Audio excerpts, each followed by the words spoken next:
तस्वुर कीजिए दोस्तों, एक ऐसी ढलती हुई शाम का दूर आसमान में गूंजती तोपों की आवाज आ रही है और सामने है एक झरझर हो चुकी, बिल्कुल टूट चुकी हवेली।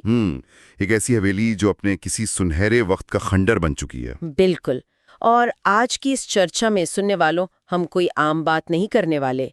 आज हम मशहूर लेखक मंजूर एहतेशाम की एक बेहद मार्मिक, बिल्कुल झकझोर देने वाली कहानी के पन्नों में उतर रहे हैं।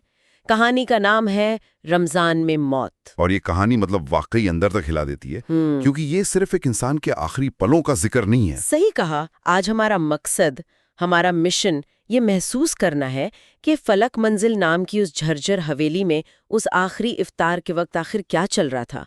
असद मियाँ की जिंदगी के उन आखिरी पलों को समझना है, जहां जिंदगी, मौत और इंसानी रिश्तों की सबसे गहरी कड़वाहट एक साथ खड़ी है। जी, और सबसे बड़ी बात यह है कि यह सिर्फ किसी एक व्यक्ति की मौत नहीं है। ये एक पूरे परिवार के पतन और उससे भी ज्यादा भावनाओं के मरने की दास्तान है। इंसानियत कैसे दम तोड़ती है, ये कहानी उस बारे में है। बाप रे, मतलब सोचकर ही रोंगटे खड़े होते हैं। तो चलिए सीधे चलते हैं फलक मंजिल के उस धुंधले आईने वाले कमरे में। असद मियाँ बिस्तर पर हैं और उनके सीने में एक जानलेवा दर्द उठ रहा है। एक ऐसा दर्द जिसमें उनका शरीर पूरी तरह टूट चुका है, उनके पैर बेहद गंदे हैं। हाँ, उनकी एड़ियों की खाल बुरी तरह चटकी हुई है और जो बिस्तर की सफेद चादर है ना, वो बिल्कुल दागदार हो चुकी है। पलंग के नीचे उनकी फटी हुई चप्पलों में उलझी एक सलाबची रखी है, जिसका वो न जाने कितने घंटों से इस्तेमाल कर रहे हैं। और सबसे बड़ा विरोधाभास जो इस दृश्य में है, वो सुहेला भाभी का रवैया है। एक तरफ असद मियाँ उस गंदे बिस्तर पर अपनी मौत से लड़ रहे हैं, और ठीक वहीं सुहेला भाभी आईने के सामने खड़ी डैबिंग कर रही हैं, अपने चेहरे के धब्बे मिटा रही हैं। मतलब पति वहां मौत के मुंह में है और उन्हें अपनी खूबसूरती की पड़ी है। बिल्कुल। और सिर्फ इतना ही नहीं, वो इस बात की शिकायत कर रही हैं कि असद मियाँ ने चादर गंदी कर दी है। उनका ध्यान इस बात पर है कि कल ईद है और अगर कोई मेहमान आ गया तो घर में बिछाने के लिए कोई धुली हुई चादर नहीं बचेगी। ये तो सच में सन कर देने वाली बात है।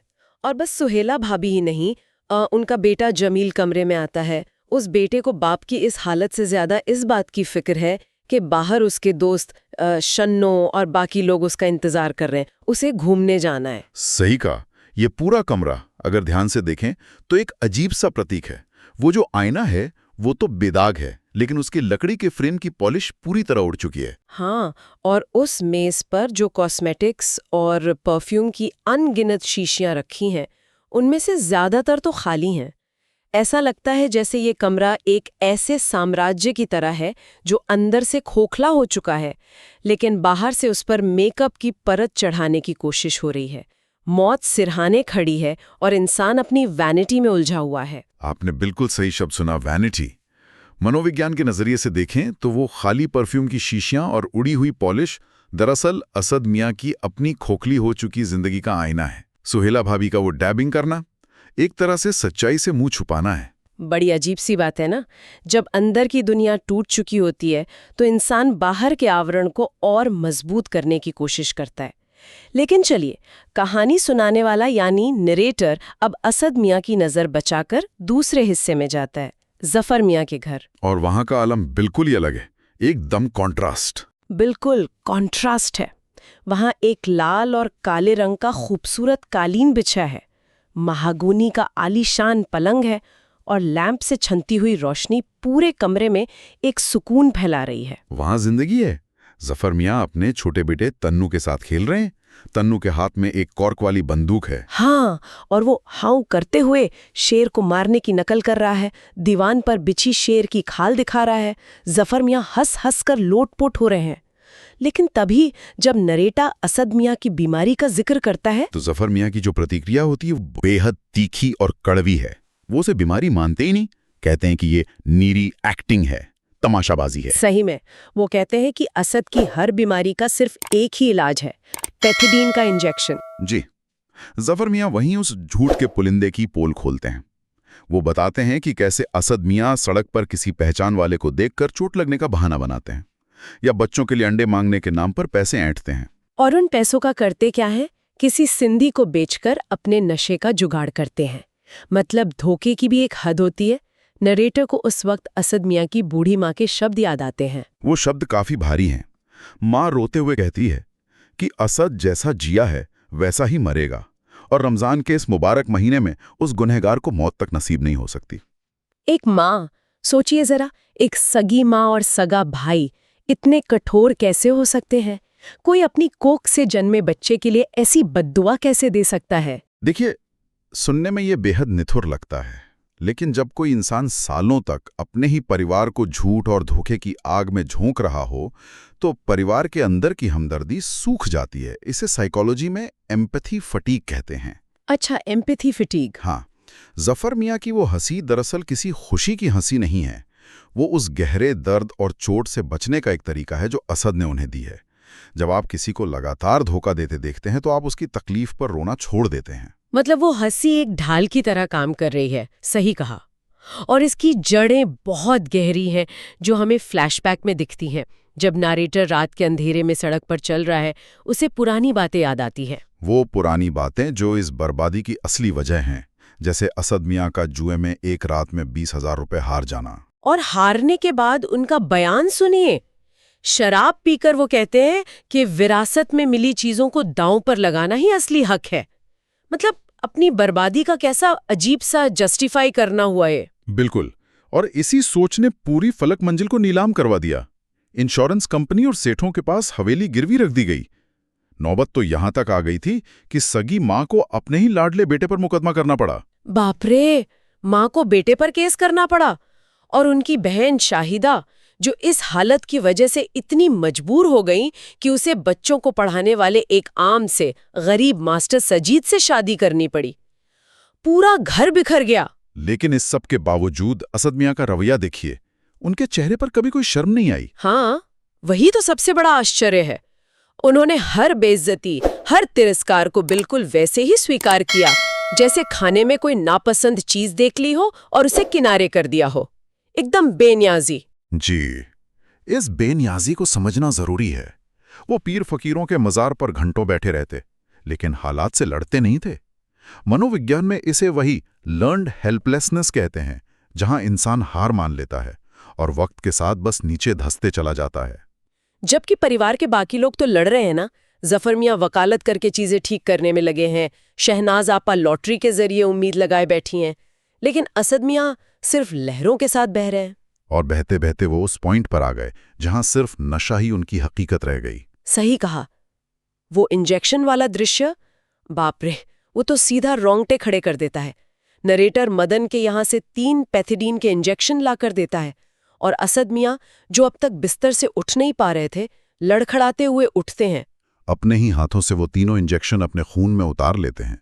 उनके माथे पर पसीने की बूंदें और वो सी की अजीब सी आवाज। हाँ, सी की आवाज।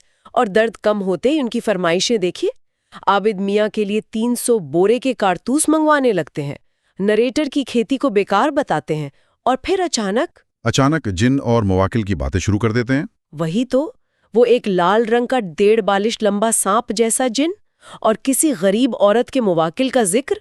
एक मरने वाले इंसान के मुंह से ऐसी बातें सुनकर अजीब सी ठंडक दौड़ जाती है रीढ़ की हड्डी में। ये उनकी मौत की रिहर्सल जैसी थी।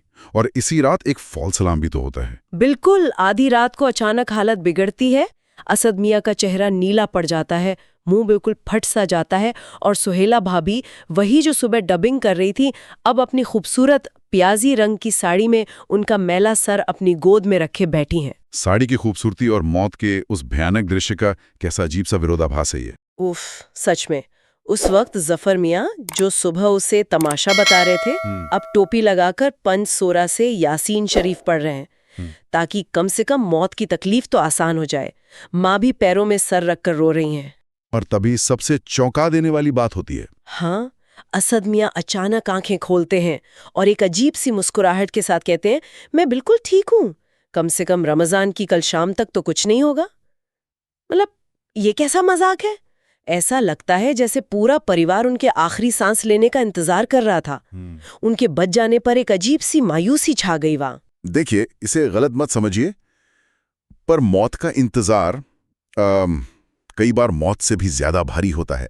असद मियाँ की वो मुस्कुराहट दरअसल उनकी अपनी मौत पर और अपने परिवार की उस थकावट पर एक व्यंग्य थी। वो जैसे कह रहे थे कि मैं अभी इतनी जल्दी तुम्हारा पीछा नहीं छोड़ूंगा। ये सच में दिल दहलाने वाला पॉइंट है। खैर, अगले दिन की शाम आती है, 4:30 बजे का वक्त। नरेटर ईद का बजट बना रहा है, जफर मियाँ और शाहनाज आपा दावत पर गए हैं, और तभी जमील भागता हुआ आता है, कहता है अब्बू बुला रहे हैं, उनकी सांस फूल रही है। ये आखिरी भागदौड़ होती है। नरेटर टैक्सी लेने भागता है, डॉक्टर को लाकर आता है, लेकिन जब तक वो वापस लौटता है तब तक शाम के लंबे साए फैल चुके होते हैं। असद मियाँ जा चुके होते हैं। उनकी आंखें खुली होती हैं और उन आंखों में एक अजीब सा गुस्सा और वही पुरानी मुस्कुराहट अब भी बाकी है। नरेटर आगे बढ़कर उनकी आंखें बंद करता है और डॉक्टर उन्हें उस सफ़ेद चादर से ढक देता है। और ठीक उसी वक्त आसमान में एक जोर का धमाका होता है। 1, 2, 3, 4 तोपें चलती हैं। रोज़ा इफ्तार का वक्त। बिल्कुल, ईद का चांद दिख गया है, रमजान खत्म हो गए हैं। ओ वाह, मतलब कहानी के शुरुआत में भी जिन तोपों की आवाज़ को नरेटर ने सलामी कहा था, वही तोपें अब असद मियाँ की मौत का ऐलान कर रहे हैं। और उससे भी ज्यादा गौर करने वाली बात है उस बूढ़ी माँ की बद्दुआ। उन्होंने कहा था ना कि रमजान में उसे मौत नसीब नहीं होगी। हाँ, वो श्राप सच साबित हुआ। असद मियाँ की सांस ठीक उसी पल टूटी जब रमजान खत्म हुआ और ईद के चांद का ऐलान हो गया। बाप रे बाप, ये सोचकर ही रूह कांप उठती है।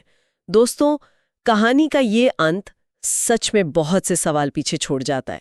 क्या असद मियाँ अपनी उस बूढ़ी माँ के श्राप को सच साबित करने के लिए ही आखिरी दम तक मौत से लड़ते रहे ताकि रमजान गुजर जाए?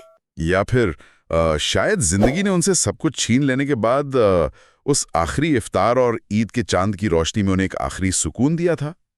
ये तय कर पाना बहुत मुश्किल है। वाकई मंजूर एहतिशाम साहब की इस कहानी ने इंसानी फितरत के उन अंधेरे कोनों में झांकने पर मजबूर कर दिया है जहां सारी हदें मिट जाती हैं। दोस्तों, हमें पूरी उम्मीद है कि रमज़ान में मौत के इन किरदारों और उनके अनकहे दर्द ने आपके दिल को जरूर छुआ होगा। ये चर्चा सच में अपने आप में एक लंबा सफर थी। जी बिल्कुल। आज हमारे साथ जुड़े रहने और इस सफर का हिस्सा बनने के लिए सभी सुनने वालों का बहुत बहुत शुक्रिया।